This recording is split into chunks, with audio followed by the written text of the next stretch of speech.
would you do if you accidentally discovered the house next door was occupied by something not human? Something horrifying. Something unspeakably evil. No one believes you. Mom, I didn't have a nightmare. Not your mom. They did kill a girl over there. Not your girlfriend. Charlie, is this some sort of a trick to get me back? Not even the police. Look, I know it's crazy. I know that, but look, Lieutenant... Welcome to the latest episode of the podcast That Wouldn't Die. I'm your host, Kevin. With me, as always, is Aaron. I'm all hyped up on sugar today. Let the good times roll. This week we'll be discussing the horror classic Fright Night, starring William Ragsdale, Amanda Bears, Chris Sarandon, Stephen Jeffries, and the immortal Roddy McDowall. Good times.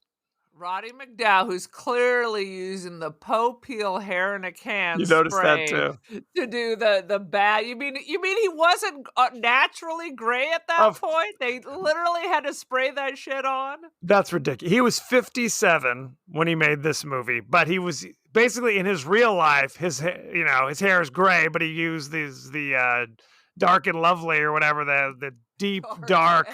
You know what I'm saying? His hair is basically like an oil slick normally.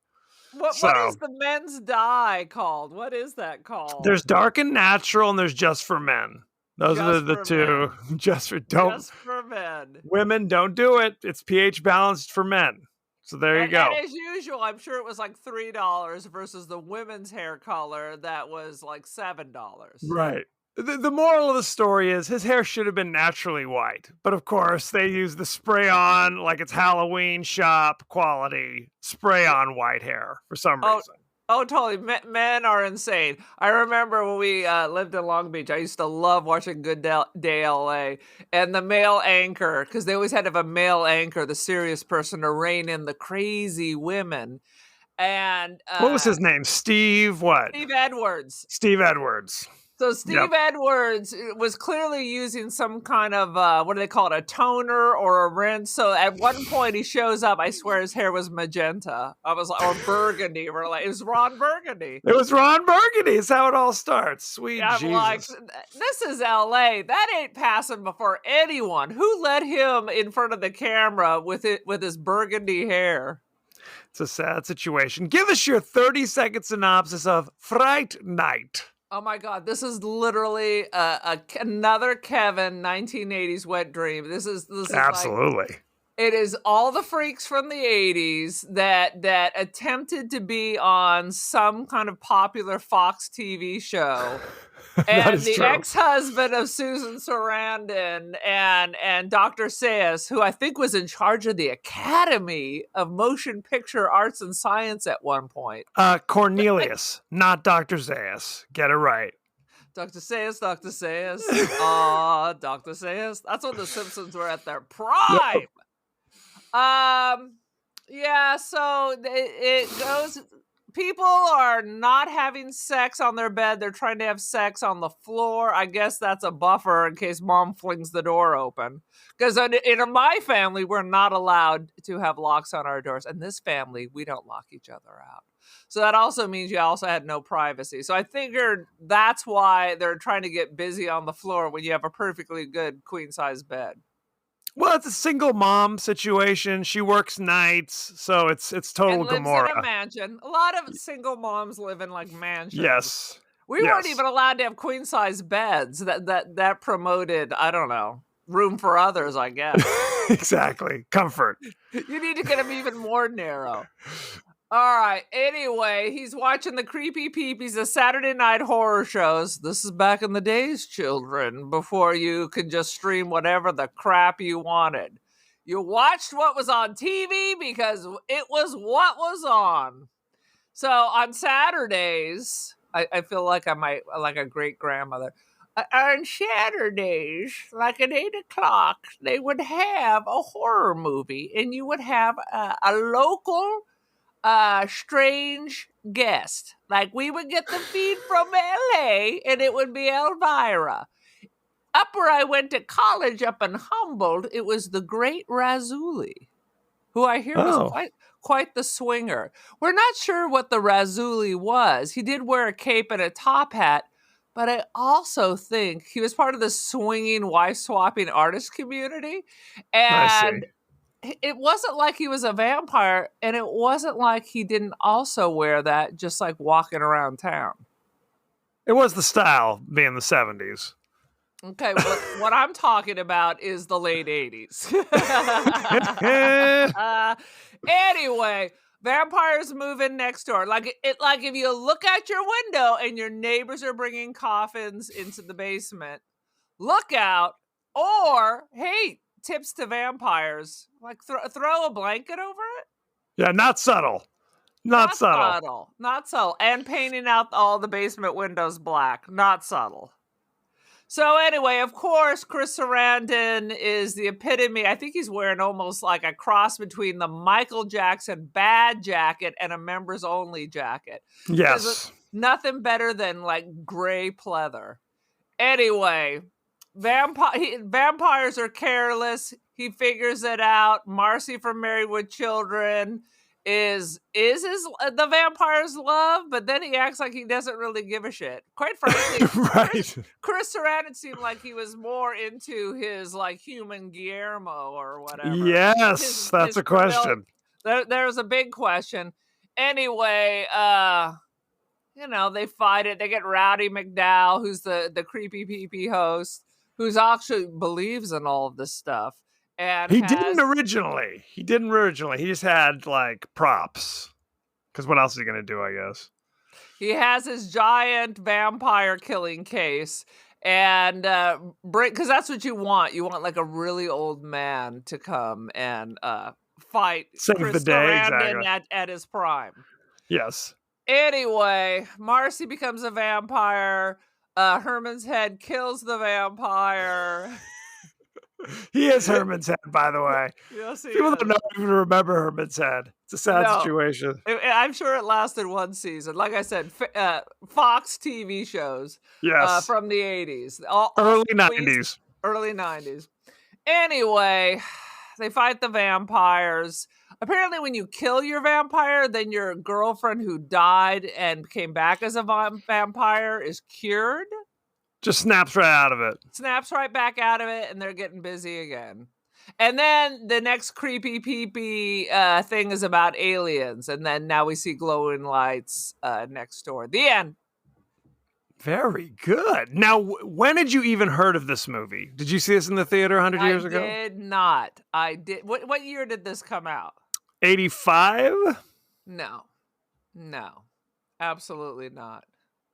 But when did you never hear of it until I mentioned it to you? It's like I've heard the name. I didn't know who was in it. I didn't know anything about it. I don't remember seeing commercials or anything for this movie. I just remember seeing the box at the video store. The creepy, it's where it's like basically there's the haunted, like a haunted looking house, and then above it you see in like the sky, what's her name? Amy with the crazy like shark mouth. Marcy. Like that's this.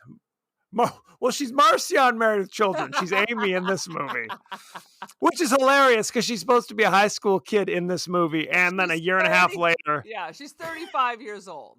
Clearly. Yeah, a year and a half later, she's Marcy on Married with Children, playing an adult woman who's married. So good times. Because the only difference between a 35-year-old woman and a high school kid is the high school kid wears two weird ponytails in her curly hair and suspenders. But then if you take those out, now she's 35 years old. She absolutely looked way too old. I mean, you're right. Too old for college. She was basically like, we're gonna throw a couple ribbons in your hair, make little crazy quasi like pigtails, and hopefully this will fool the audience. No, that was the only issue where it was like, really, my belief was suspended. Was that this woman's why high school? Won't you do me? Right, I wasn't sure if she was Mary Kay Letourneau or what the situation was, because she was. True. It could be one of his teachers. Right. Not that he was that young, but he was not as old as her. No, he was a pretty typical 25-year-old trying to pass for 16. It's like that was what was Porky's. Right. I mean, that's Breakfast Club. That's all those movies where it's clearly the kid's not really a high school age, but she was pushing that even No. beyond the bounds The of Breakfast decorum. Club looked much younger than these two, and you knew Yeah. already they were too old.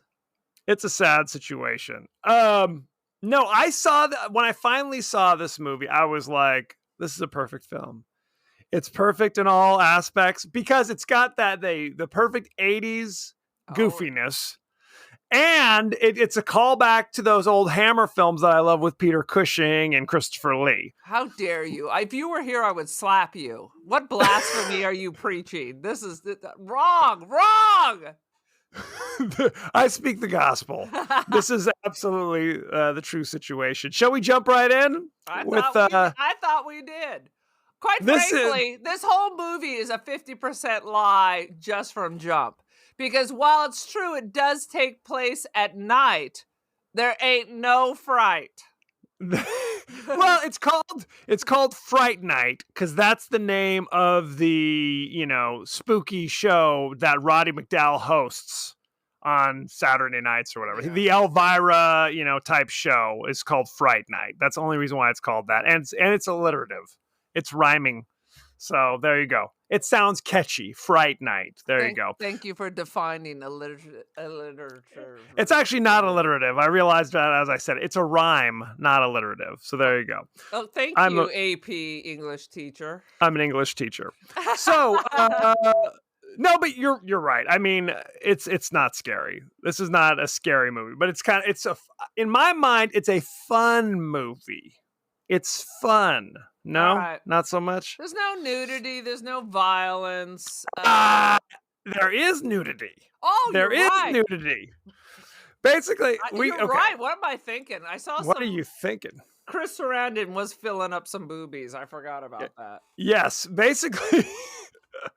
So the vampires next door invite high-price escorts to their house and open up the upstairs shutters and do their thing in full view of the neighbor's window, basically, and then are shocked that people are kind of sniffing them out. Really?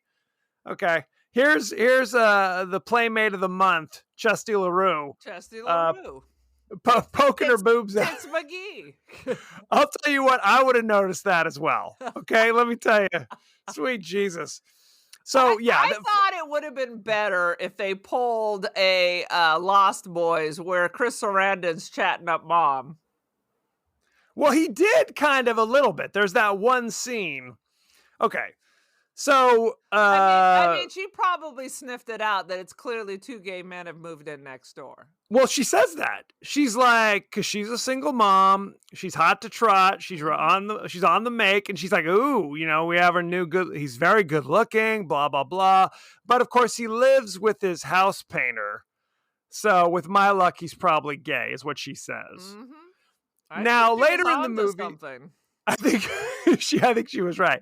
Later in the movie, William Ragsdale is like, oh my God, there's a vampire next door. So he goes to talk to his friend. I can't figure out their relationship. They seem to hate each other and yet hang out all the time. Evil Ed. Yeah. And he goes, Evil Ed, even though I watch horror movies every damn night, I do not understand the basics of vampire mythology. Could you explain it to me?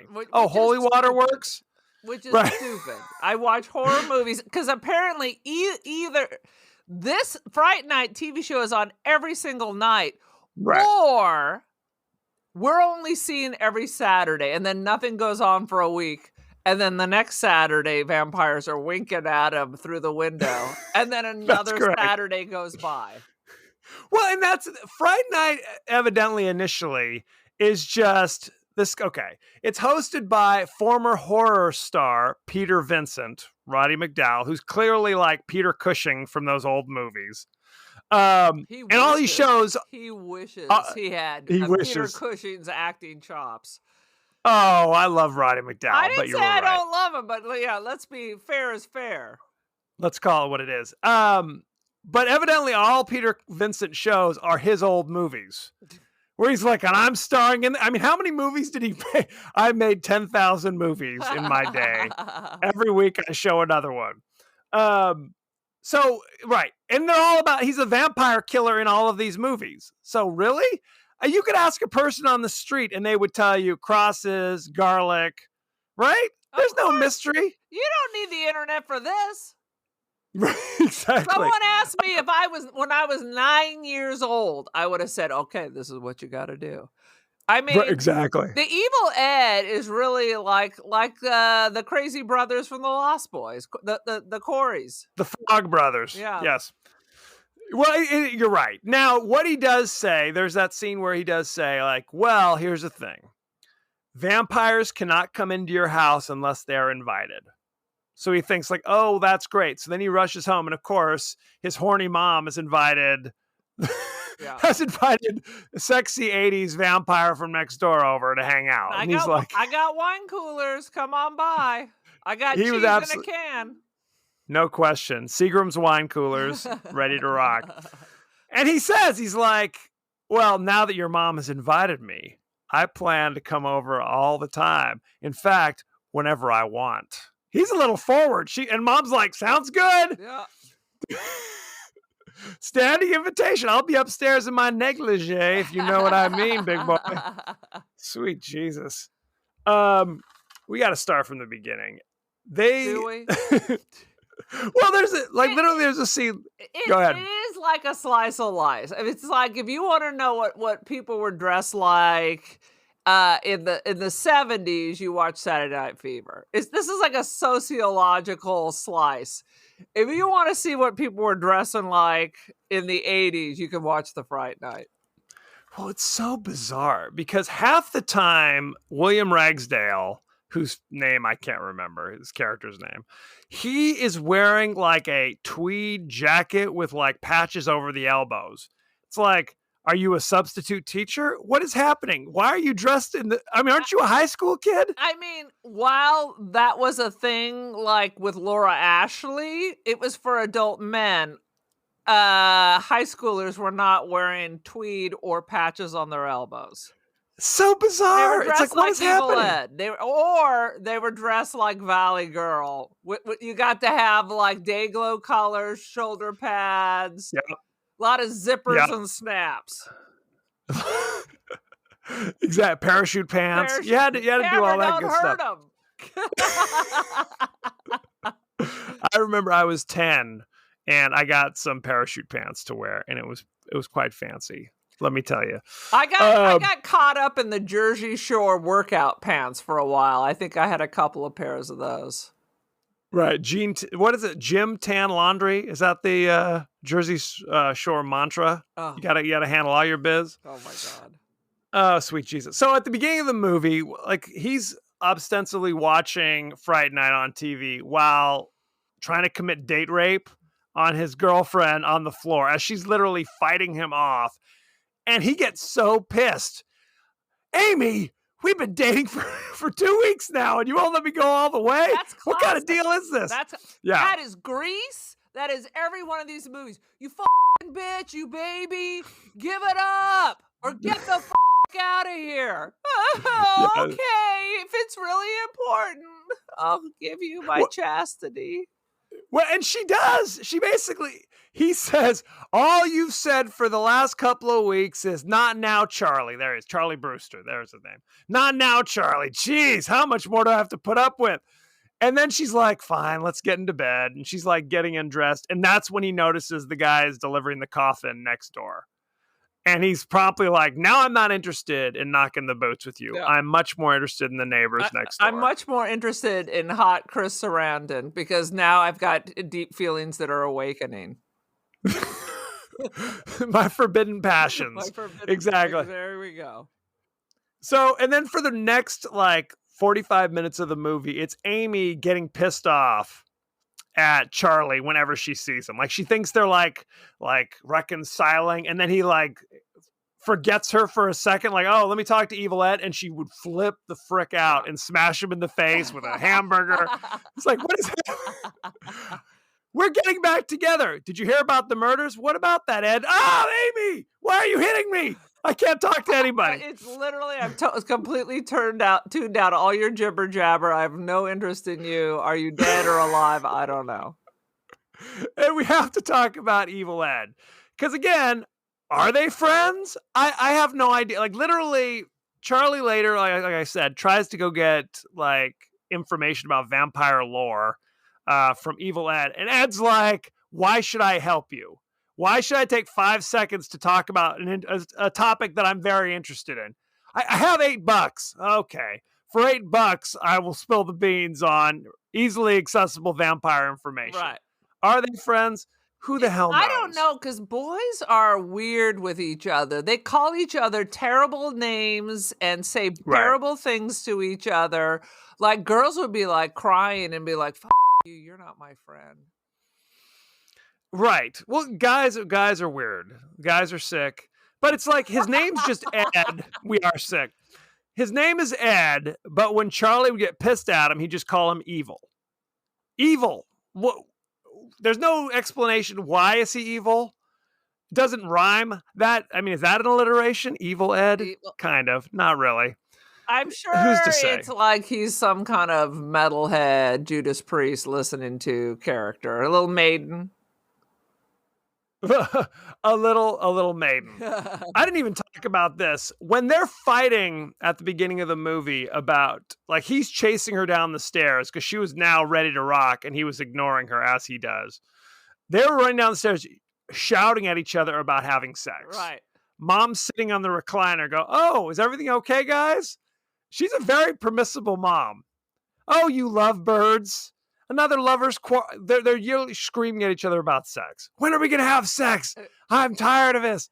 It's like, she's like okay. These moms in like the 80s, they always had these like moms that always seem like they've just taken one too many Valiums and they're just like half conscious when all this is going on. Right.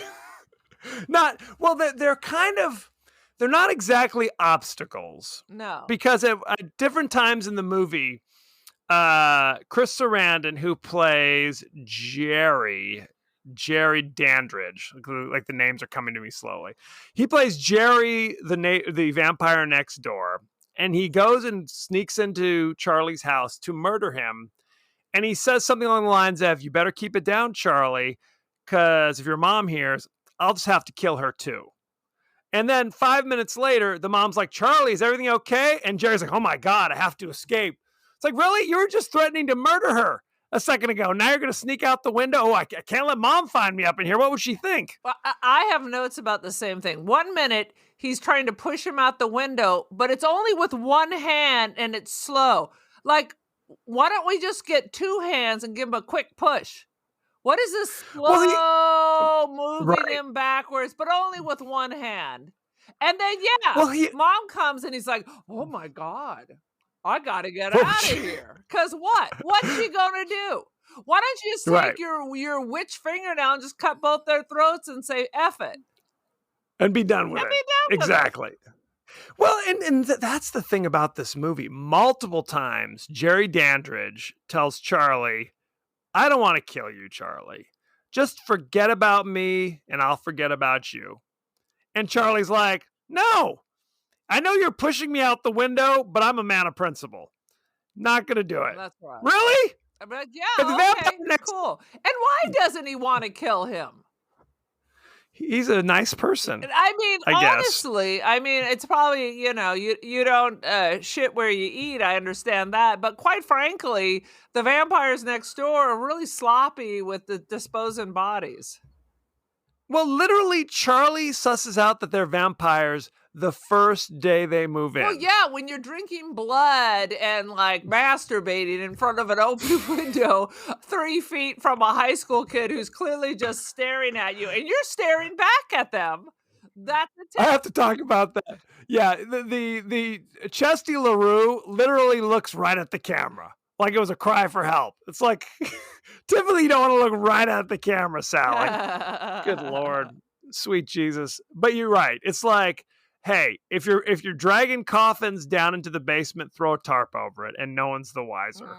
If you're murdering hookers, close the blinds. Close the That's blinds. all I'm saying. And don't throw them behind a dumpster. Like you want to hide it. Successful serial killers get away because they don't find the bodies right away. Keep it on Put the him DL. in the dumpster, not behind the dumpster. How about that one? Well, and he murders the hooker and she lets out a blood-curdling scream, but evidently only Charlie hears it. Yeah. Well, No one else in the well-populated neighborhood has any knowledge of screams coming from the house. maybe that's just Good that Lord. kind of neighborhood they're living in. I don't know. That's how they do it. So Charlie goes to the cops, because there have been murders in the area, as we know, and convinces them to come to Jerry's house. And, of course, Charlie can't keep it together, spills the beans, saying, oh, because they're vampires, which, of course, the cops don't believe. And the cop literally says, if I see you again, I'm going to throw you in jail forever. What crime is that? Is that how this This is works? how it- Is that Maybe this is Detroit. I don't know. Maybe this is how it works. It's Detroit. Exactly. On the crime of pissing me off. Yeah, on the crime of being a jackass. In the end, when we figure out where the coffin actually is, it wouldn't have mattered because they wouldn't have been able to find it anyway. Right. There was a secret bookcase or something that they installed. Who that? Well, and that's what the familiar Jeff, is that his name? Or Billy. Their names are so funny. So you have Jerry the vampire and his familiar / lover, Billy, who takes care of him. Basically says, hey, police officer, we can go down to the basement and take a look if you want. And the police officer's like, nah, we're good. I believe you. Yeah. I'm gonna threaten this guy instead. I like how Charlie is literally nailing the window, his upstairs window shut. The window is, of course, made of glass. So is it 13? It's not 13 nails. It was 13. It must have been 13 nails. Because it's like, look, I mean, this is not plexiglass. This isn't like a steel trap that you're closing. It's like they can break the glass. I'm pretty sure a vampire can do that. But anyway, moving on with our lives. Did you notice that Jerry is drinking a drink when he's sitting down talking to Charlie's mom? Do you know what the drink was? What? A Bloody Mary. Big old celery stalk hanging out there. So that was brunch, or what was that? It was brunch. Well, for him, it is brunch, right? Because the sun just went down. Good times. I will tell you just a one-off. I was in Italy at a birthday party at like this beach club, and this was in the evening, and they were serving Bloody Marys. That was an optional drink. I was like, I guess if you like Bloody Marys, anytime's a time for a Bloody Mary, right? I've never seen them. I mean, you can order it whenever you want. You just don't see that in America. It's a breakfast drink. You're breakfast drunk. You don't get a gin fizz at midnight. Would you, if you went to a restaurant and said, you know what, I'll have a Bloody Mary, whatever, with like the record skip, everyone turns around, you hear murmuring, and like, are you sure, ma'am? I don't know. It's just not the custom. It's simply not done. It's not is done. What you're saying. Lovey, unless you're a vampire. Lovey would not be drinking a Bloody Mary. Lovey. Where's your Bloody Mary? Okay, anyway. When I get married again, I'm going to insist on being called Lovey. Me and my cat, Lily Latte. When you marry Thurston Howell the third. Or even the fourth. Have you ever heard of anybody else being named Thurston? Not... I know that's like a real name, but Is it? But it's a real name, Thurston. But I have never known anyone in my life. But I've never known anyone named Agnes. Well, no, I mean, I have never even seen it or heard it in fiction and entertainment other than Thurston Howell. I'm Googling this mofo. From Gilligan's Island, right. For anybody who doesn't know what the hell we're talking about. Anybody under the age of 50. Anyway. We're all about let's be as obscure as possible. Absolutely. So when Jerry's pushing Charlie out the window. Wait, Thurston, isn't that one of our Supreme Course? Oh, no, that's Thurgood. Thurgood Marshall. Another uncommon name, Thurgood. Anyway, when Jerry's pushing Charlie out the window to his doom. There's a young person, Thurston Moore. He's from that band, right? What band? Sonic Youth. His name is Thurston. So not that young. Well, Sonic Youth is not a current. when you think of Thurston, I'm expecting someone who was like hanging out with Al Capone. You know what I mean? That is true, no question. So Charlie's hanging out the window. To defend himself, he grabs a pencil and stabs Jerry's hand with it. And this wards off Jerry, but there are multiple issues with this. Number one, being stabbed with a pencil isn't inherently damaging to a vampire. I mean, I think they were trying to say it's like driving a stake through the heart, kills them. Stabbing them with a wooden lead pencil at any other part also kind of hurts them. All right, I'm not sure that's how it works. Now I'm deep diving. So Thurston. Well, let me finish my jag on stabbing. I've started 4 times. You keep interrupting with Thurston's. I don't give a damn about Thurston's, but go ahead. Other issue with the stabbing of the pencil is that he stabs the hand that's around his neck. So, based upon how far he drives the pencil through the guy's hand, he would have murdered himself. He would have impaled himself through the throat, and that would have been the end of Charlie. So, good times had by all. Go ahead, Thurston. So, it comes from Norse mythology, from Thor and Stein, which means rock, the rock of Thor. But it could also be English, because there's a Thurston County. So, whatever.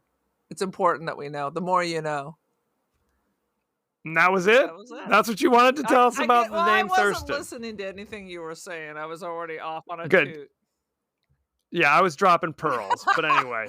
I'll catch it on the re-listen. Now, they say, so why, later in the movie, Jerry attacks and turns Ed into a vampire. And I kept thinking, why turn Ed? Because Ed doesn't believe it anyway. He doesn't believe that Jerry's a vampire. He never believes he's a vampire until the moment that Jerry turns him into one. So he could have just let Ed go. Or and then kill him. Jerry, why do you need an extra vampire? Although what we find out about the real evil Ed later on goes along with my original theory. Well, we're going to talk about that. But what's interesting, it's like, then it establishes, like, because Jerry kind of goes to Ed and says, like, you know, I know what it's like to be different, Ed, you know, take my hand and you'll never be bullied again. And these are things that are not established in the movie. That, I mean, Ed's a weirdo, no question, but there aren't, like, scenes of him being bullied by people. Yeah. We're just supposed to take for granted, Except like, by Herman. He's a weirdo. Herman's the only one that we see saying bad things and upsetting him. He's the one who calls him evil all the time. His best buddy, Charlie. So maybe that's what we're talking. Maybe that's the bully that Jerry's referring to. Very sad. So then to get away from Jerry, Charlie and Amy like climb into a restaurant / dance club. Is that a thing back then? They serve food, but it's also like strobe lights and foam dancing. Like a supper club? I'm not sure how it works. Supper club / what? A go-go? As I am older and was alive in Please. the 80s, a live functioning adult human being, I didn't have any kind of that money to go to supper clubs. It was like we went to parties at people's house and we all put in $5 and bought a keg. So there were no supper clubs. There was no hanging out in LA at the whiskey. It was just poor people sipping on whatever the cheapest keg you can get. So no Studio 54 for you, is what you're saying. That was always my dream. I used to read the People magazine, and if only I, at age 13 or 12, could go to Studio 54. I was so jelly. If only. So Jerry follows them into the nightclub and quickly takes off his pleather trench coat to reveal a perfectly lovely 80-ish sweater with the full-on flash dance open collar kind of situation where you see literally his his clavicles. You see everything. You're just like, what is happening? With a whole he's walking around. a whole shoulder dip. Oh yeah. Yes, no question. I mean, it had like weird ridges on the sleeves. I mean, very All fancy. the Very more to fancy. promote your furry teddy bear. He's a daddy bear chest hair. I don't think I think he was clean and shaven. I think he had a bare chest kind of situation. I don't think he was Lenny Ciccolone. Correct me if I'm I don't wrong. remember. My mind just stitched it together because Just- if he was hairless, it was probably natural because that really wasn't a thing. It wasn't a thing. Well, I mean, in the gay community, it might have been. Who's to say? Because we really don't understand. Because you're right. Earlier in the movie, Susan, can you tell us about your ex-husband? Is he a furry bear or is he smooth like a seal? That's right. We're going to talk about this. Chris Sarandon, who plays Jerry Dandridge, was Susan Sarandon's husband, and that's why she's Sarandon. She takes her name from him. But so he is strolling around, and earlier at the house, we saw that one of his paintings was, I guess, a painting of Amy, but it's one of those things where you're just like, doesn't look like her that much, doesn't look too much like Amy. But it's a reoccurring theme. Go ahead. But it's not like the vampire movies where this was my soulmate. It was just like, hey, she kind of looks like that. He tells his lover, hey, kind of looks like Susie Joe from the painting. Yeah. Well, it's not you're right. like it's some eternal love or whatever. Because literally he flips her and he's like, fuck. Well, you're right. It's like they couldn't decide how they wanted to handle this because the whole like I'm romancing you in the dance club thing kind of suggests like he's remembering their lost love. It's not I have crossed oceans of time to find you, but it is still kind of it's an 80s version of that where it's like we're like I'm touching you and we're moving around on our hips and all this stuff while there's strobe lights flashing. And then later when he bites her, it's like she's on a bearskin rug wearing Marilyn Monroe's like nightgown or something. And he gets at her. But later in the movie, when he throws Charlie in the room with now she's turning into a vampire, he literally tosses Charlie a steak and says, "Oh, you'll need this later." Yeah. What? What? Basically, even while he was seducing her, he was just looking at her with his dull, dead eyes. I mean, they had zero chemistry.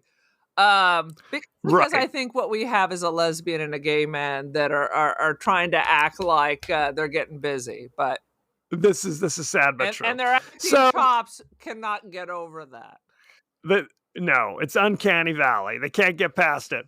But it made no sense on a number of levels. He gives Charlie a steak because why? Number one, if she's his long lost love reincarnated, you think you would care a little more about that, but not anymore. And even if she's not, isn't your goal to get rid of Charlie? Why are you giving him a steak to defend himself? Unless it's some kind of, I am so angry with you, Charlie, that I'm willing to let you kill my vampire child just so to mess you up since it's your ex-girlfriend or your current girlfriend that you're going to have to stake. Is that the idea? They don't articulate this. It doesn't make any sense. And let me go back a second. While they're at the dance club, which must be what, an 18 and over, 18 and under club? Because back in my days, if you're in high school, you can't go where they're serving alcohol. Well, they climb in the window of the kitchen. All right. To get in there. But when the bouncers come, they call him like a chicken hawk. What does that mean? Basically, he's here to get he's an old man coming to scoop up the little baby chicks. A chicken hawk? I've never heard that term before. He calls him a chicken hawk. And are you Googling that? That's hilarious. I gotta get that. But I think they throw that in because she looks like she's 35, 40 years old at this point. And they want to remind her she's supposed to be in high school. Because she had little pink ribbons in her hair, little barrettes. That's the issue. On the dance floor. All that drips away, and now magically she's transformed into a woman's 80s let's go dancing working girl outfit. Yes, absolutely. Absolutely. We didn't talk about how Charlie, no one believes him, of course. So his last resort is, I'm going to go talk to Peter Vincent, who hosts the horror show on Saturday nights or every night. Who's to say? He has just been fired from the network because no one wants to watch old vampire movies anymore. He tells Charlie to hit the bricks because, of course, it's insane. What are you talking about? It isn't until later Amy goes to Peter Vincent's house and gives him a $500 savings bond that suddenly he's interested. He's like, okay, sounds good. I'm in. But only so far as they're going to prove that Jerry's not a vampire. So they bring some fake holy water and make Jerry drink it to establish, look, Charlie, you're clearly you've lost your mind. He's not really You can't be a vampire. bothered just to swing by the old Catholic church, and they literally have just containers of water. I can get enough to fill my drinking cup. I could drink holy water all day long. You could. That'd be kind of gross because fingers have been in it, right? People have In been. some churches, they have these things that look like one of those old silver coffee pots, but there's like a golden cross, so you can fill up, in case you have to go to an exorcism or something.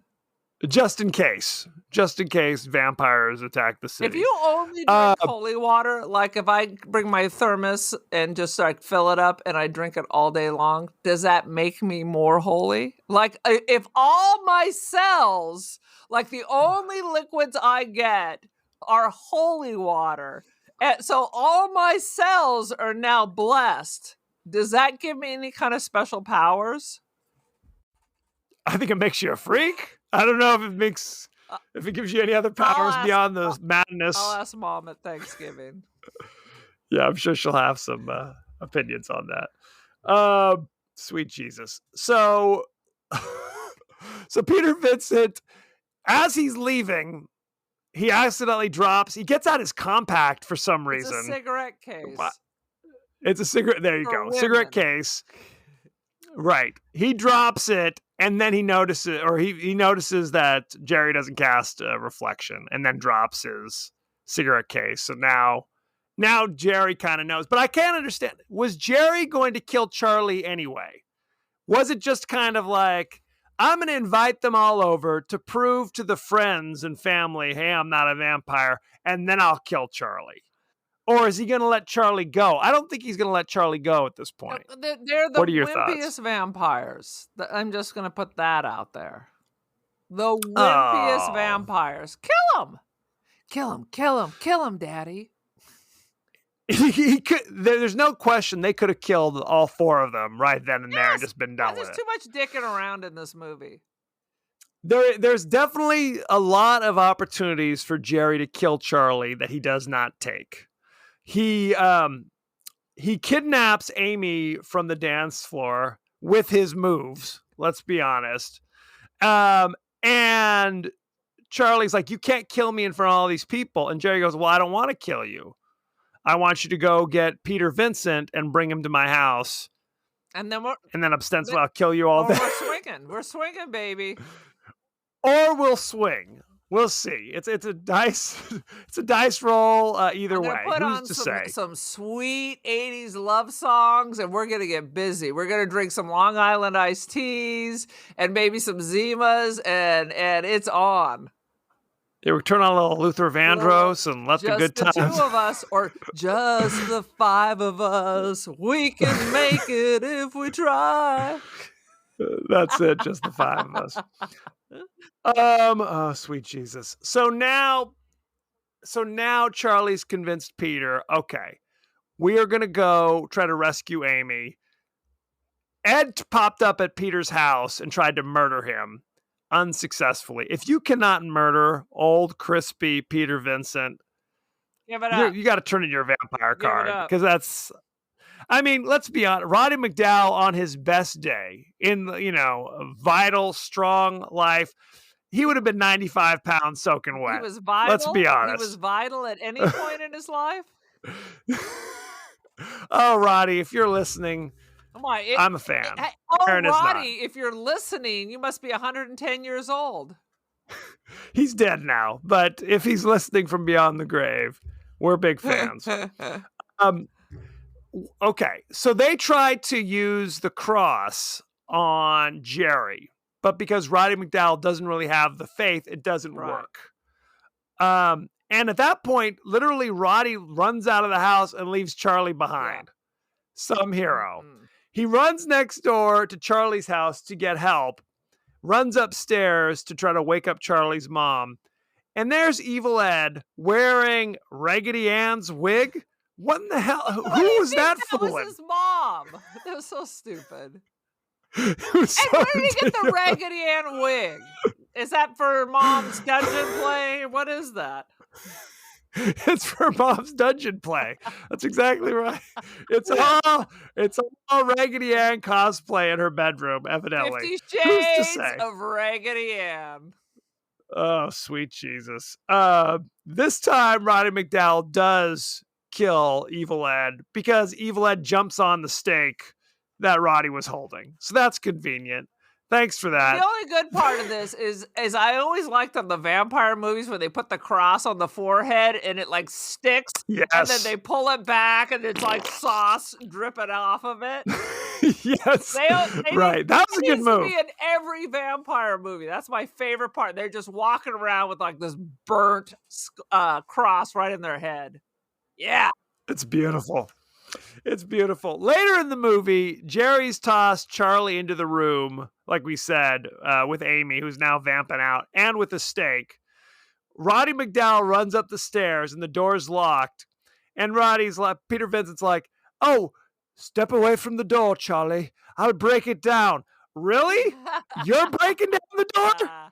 75-year-old Roddy McDowall, you breaking down the door. I would say, bro, you better go get some help. Otherwise, I'm dead meat. This is an old house. This isn't those like hollow core doors you get in new construction. No! That a 5-year-old can kick a hole through when they're angry. These are like, my house was built in 48. These are solid wood doors. Yeah, good luck. Good luck. Later, they realize, oh, if we kill Jerry, then Amy will come back to life. But then I kept thinking, wouldn't that have worked for Ed as well? Why did we kill poor Ed? If we could have, all we had to do was kill Jerry. Well, maybe they weren't that close to Ed after all. I guess that's the moral of the story. Screw it. And then they tried to have this very tender moment with poor Ed dying, reaching out for Roddy McDowall. Jesus. It was a long transformation scene because he turned into like a husky or something. I'm not sure that's in the mythology. They can turn into huskies. Hey, in the original, or not the original, the Gary Oldman, he's a wolf, he's a bat, he's a slug, he's a centipede. He's a slug. Yes, he turned into a slug. Good times. So then Billy, they bring a gun because they figure, well, Billy is the human familiar. But then they shoot Billy 15 times. And Billy now he's a robot? Is not human? He's an alien or a robot? Because he's go ahead.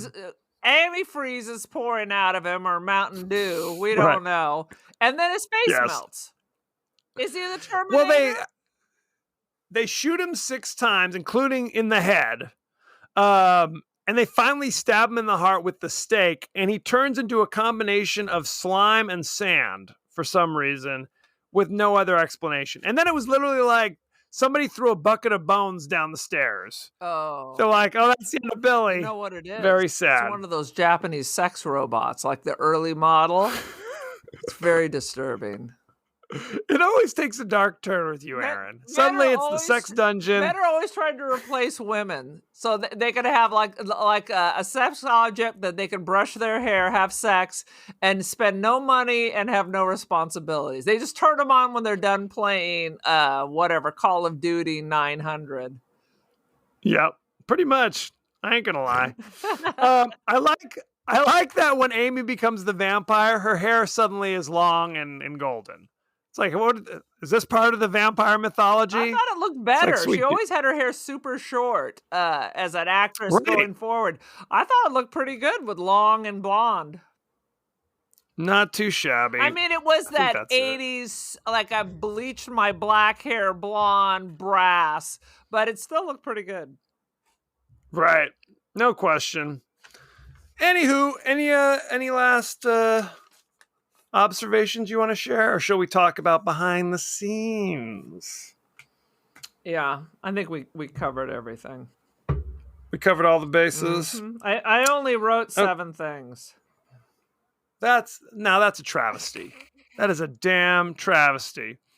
At the time this movie was being filmed, the studio was sinking all of its efforts into making hits out of such films as Perfect with John Travolta and Jamie Lee Curtis. You remember it. I never and saw The it. Slugger's Wife. The Slugger's Wife was the other one. So Never because they saw were it. so focused, never saw. I'm familiar with Perfect, not that familiar with Slugger's Wife. But basically, they let Fright Night just do whatever they wanted. They're like, as long as you stick to the budget, whatever's clever. Good times. I'm sure it was successful. It seems classic 80s. Oh, no question. Every high school kid ran over there to go see it, I'm sure.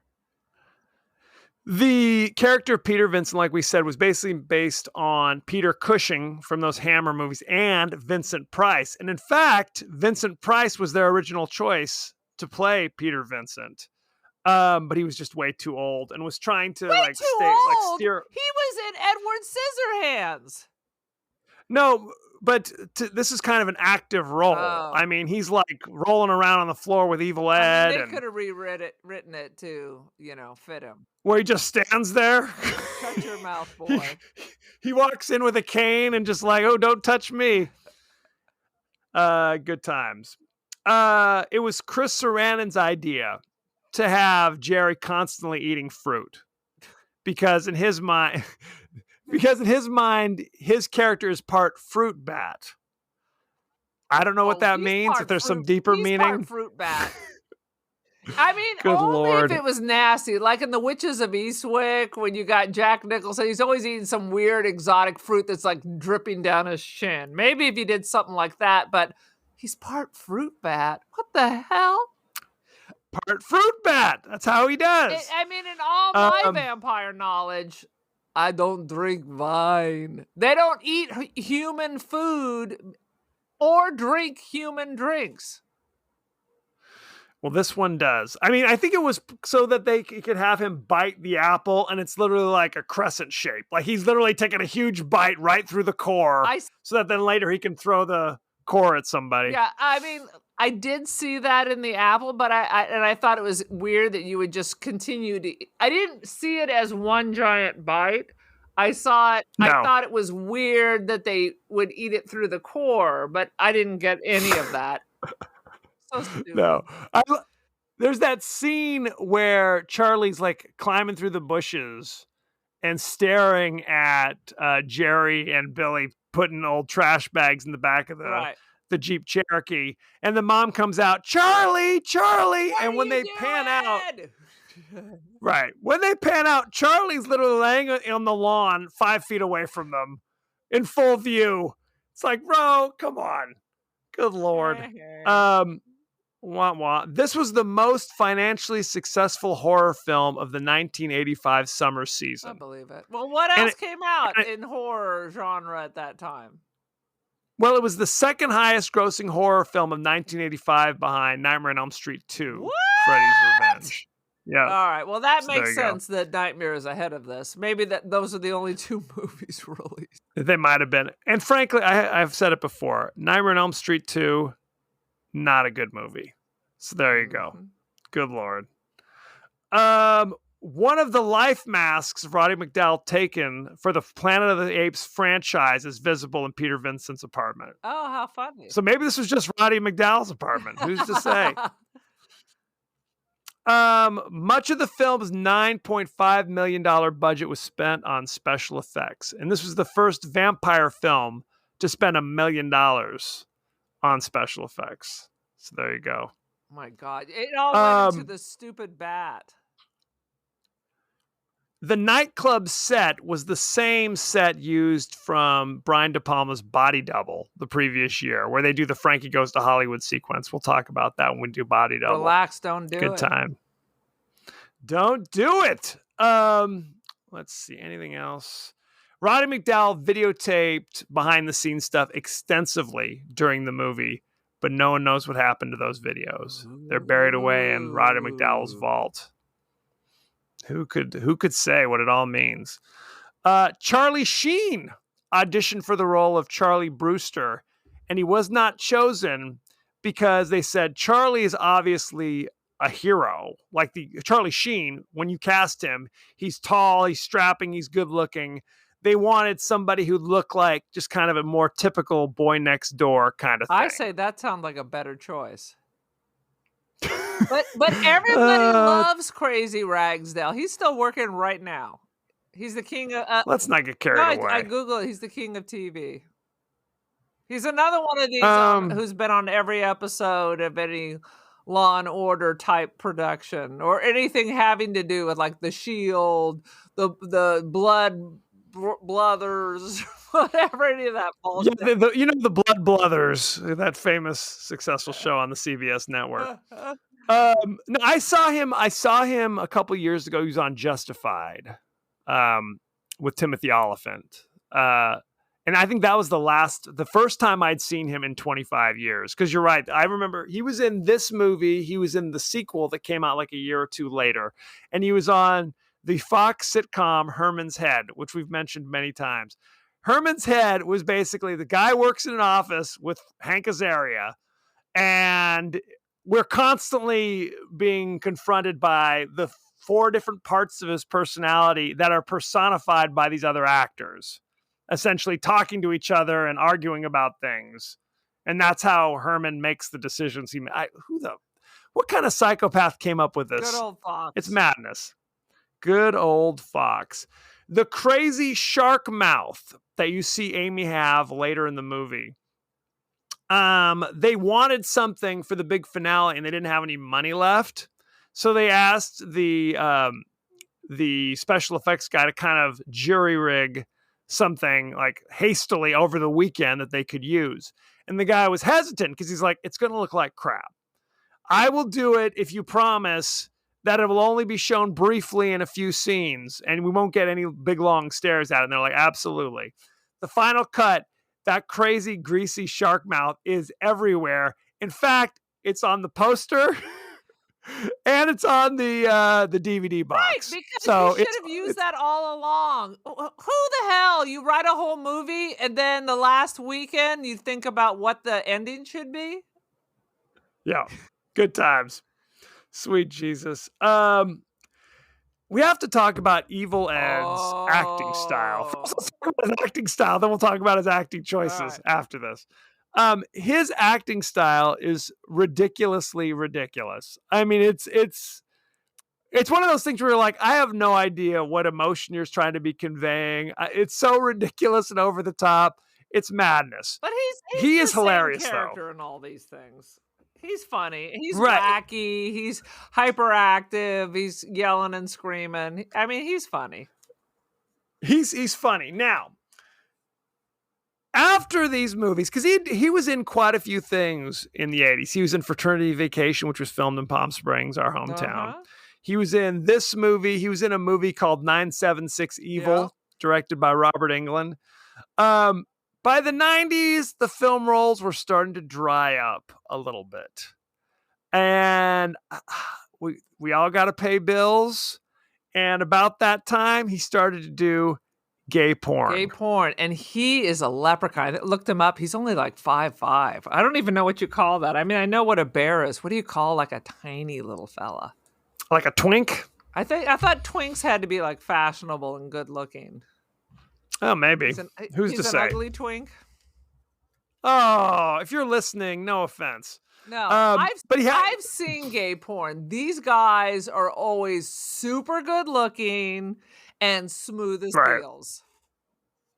Well, and they're like athletic and muscular. The sets are so much nicer than hetero porn that look like they're at the Motel 6 on the outside of town. No, it's like there's Right. like lighting, there's theme music. It's a whole extravaganza. I mean, I don't have an extensive experience with gay porn, but I did have a friend who is a lesbian who is married to a gay dude for her citizenship. So we forced her to steal some of her husband's gay porn just because we've never seen it. So that's all my experience. Interesting. Well, it's basically you had Amy goes on to do Married with Children for 100 years.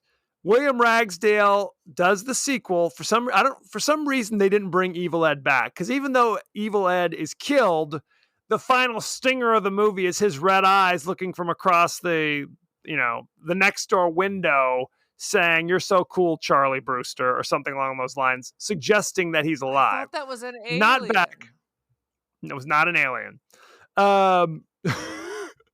So when the sequel rolls around, it's just Roddy McDowall and William Ragsdale. They didn't even bring back Marcy Rhodes. Oh, by then slash Darcy. Yeah, by then she was the queen of Married with Children. She didn't have time for this. Right. Yes. So she's doing that. Williams Ragsdale's doing these things, and then Herman's Head, and then poor old Stephen Jeffries doing other things. Let's just say that. For like a long sad time, situation. almost 10 years. For quite a while. For almost 10 years. And then he got back into mainstream. Right. I think, I mean, he was a gay actor.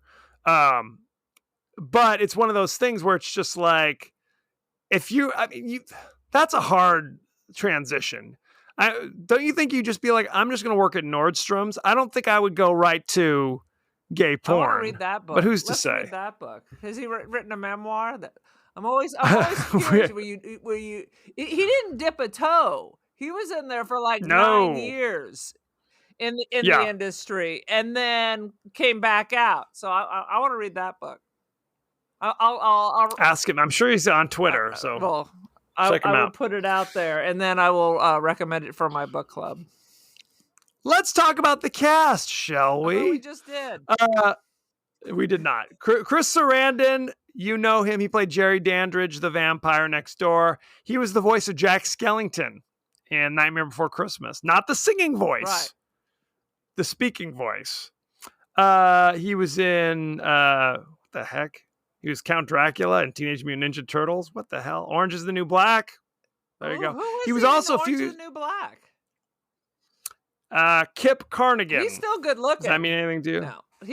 I will say, he's a handsome devil. He's still good looking. Now, this tells you, I had no idea. I mean, I know Susan Sarandon is an older actress. I didn't realize how old she is. She and Chris Sarandon got married in 1967. Right. Susan Sarandon is 75 years old. She looks great. Well, you knew when she was doing like Witches of Eastwick and Thelma and Louise, you knew she wasn't a spring chicken. No, but none of those ladies movies. were. No. Chris Sarandon, a few years after doing this movie, actually was in Child's Play. He was in the original Chucky movie. I never saw that. So we should do that sometime. It's fun. The first one, I haven't seen all of them. There's like 100 of them.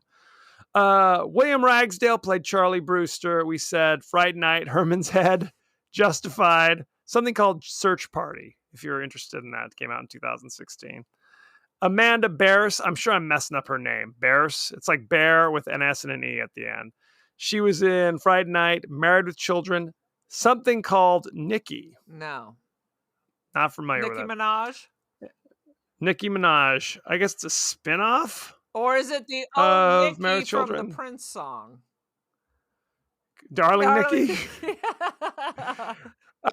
Roddy McDowall, you know him. He died in 1998. Right. Very sad. Fright Night, Conquest of the Planet of the Apes, he played Caesar. Planet of the Apes, he played Cornelius. He was also in Overboard with he played Andrew the butler. You know what? I love Overboard. It's great. It's great. And Captain Ron. Captain Ron. Stephen Jeffries played Evil Ed. We know him from Fright Night, At Close Range in 1986. Moon 44, I'm not familiar with that. 976 Evil, good times. And I'm not going to talk about his other Give me work. one name. I'm not going to give you any names. Uh-oh. Very upsetting. I think that's about all we need to know. Shall we talk about the rating? Yeah. Oh, let's talk about the director. Oh. The director did actually quite a few things. Director was Tom Holland, wrote and directed this. He did Fright Night, wrote the screenplay for Child's Play, wrote Psycho 2, Thinner. I never saw Thinner. I never read the book either. I think it's like, is it a full book or is it a novella? I'm trying to remember. I thought that was the big Richard Bachman when Stephen King wanted to see if people would still read his books if it wasn't Stephen King, and the answer was no. Right. Oh, because then he went situation. back to putting Stephen King on everything. There was a remake of Fright Night that came out, I don't know, 10 years ago, starring Colin Farrell as the vampire next door. All right. It had David Tennant, Doctor Who, played Peter Vincent, but as kind of a Chris Angel type. Oh, Jesus. Which is kind of an interesting. It was kind of an interesting choice. And McLovin played Evil Ed. So there you go. That sounds like sounds pretty good, actually. It's actually not bad. It's better than you think. They actually Is it better then they than made this? Nothing's better than this. What are you talking about? So you got the original Fright Night. You've got the sequel that came out a couple years later, which I don't think is even available on Blu-ray. I think you have to watch it on YouTube or something.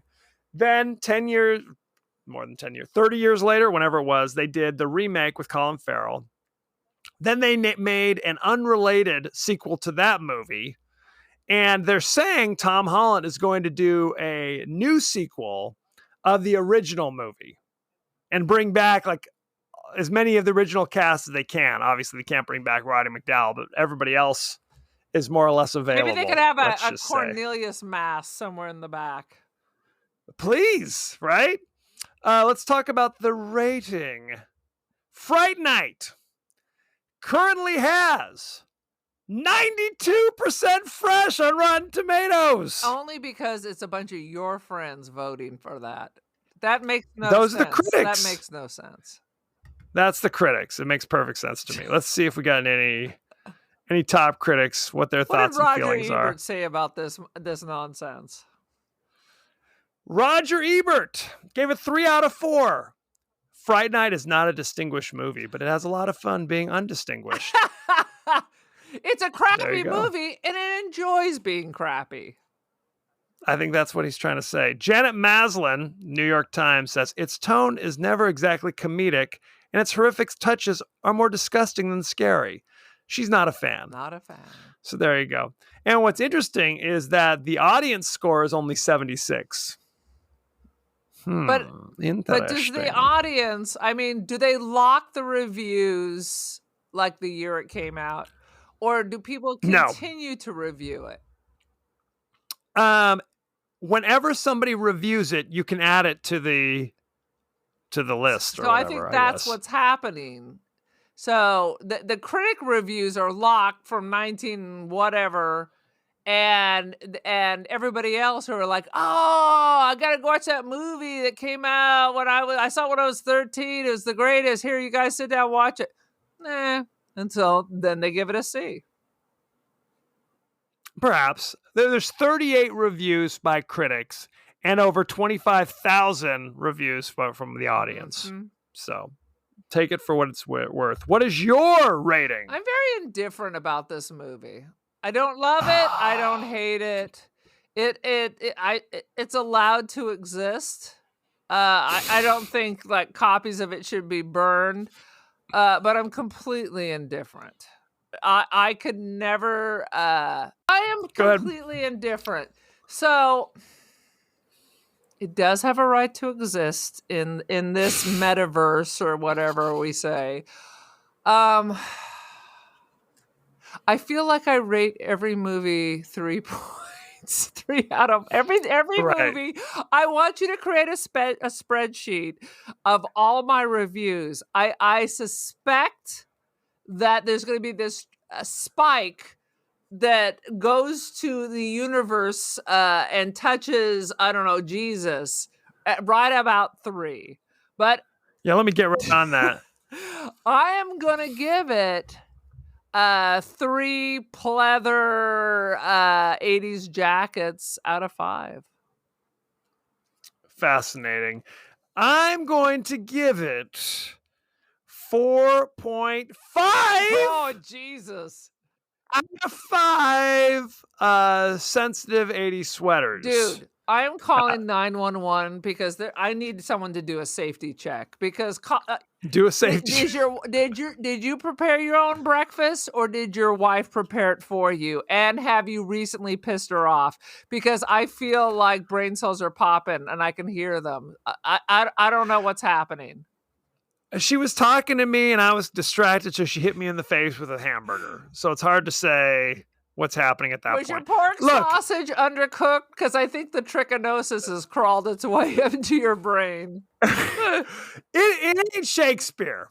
I've said it a million times. It ain't Shakespeare, but I think this movie is a lot of fun.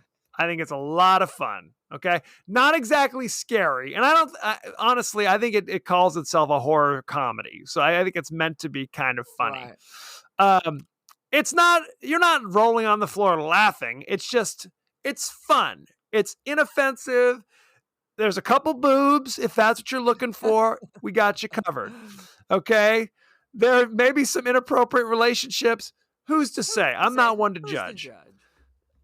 I enjoy it. I think Chris Sarandon's great. I think Evil Ed is hilarious and strange in his own bizarro way. And I love Roddy McDowall. Can't go wrong. Can't go wrong. Fine.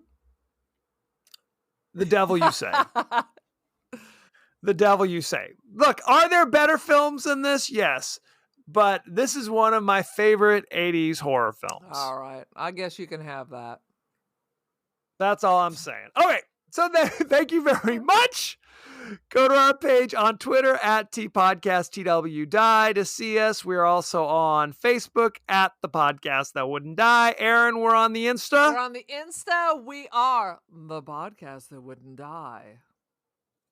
With all those underscores. Remember, you can also email us at The Podcast That Wouldn't Die at Gmail. We are on Spotify, Apple Podcasts, Good Pods, anywhere the finer podcasts are available. So make sure that you like, share, rate, review, and spread the word, damn it. Aaron, you are also on social media. I am the Cult of Aaron. Join the cult. I'm the Cult of Aaron on the Insta, on the Twitski. I'm also Don't Feed the Pigeon on the Insta. Send her all your direct messages. No! She loves it. Stop. She loves it. Stop. No direct check that out. messages.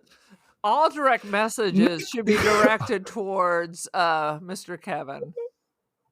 Please do not. So next week, we'll be discussing the horror classic Carrie, directed by Brian De Palma with Sissy Spacek, John Travolta, Nancy Allen, once again, PJ Souls, Amy Irving, William Catt from Greatest American Hero. It is a classic.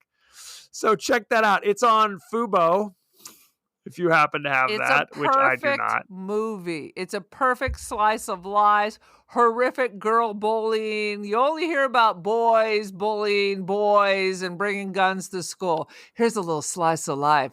Men always want to know what goes on in the ladies' restroom. Here you go.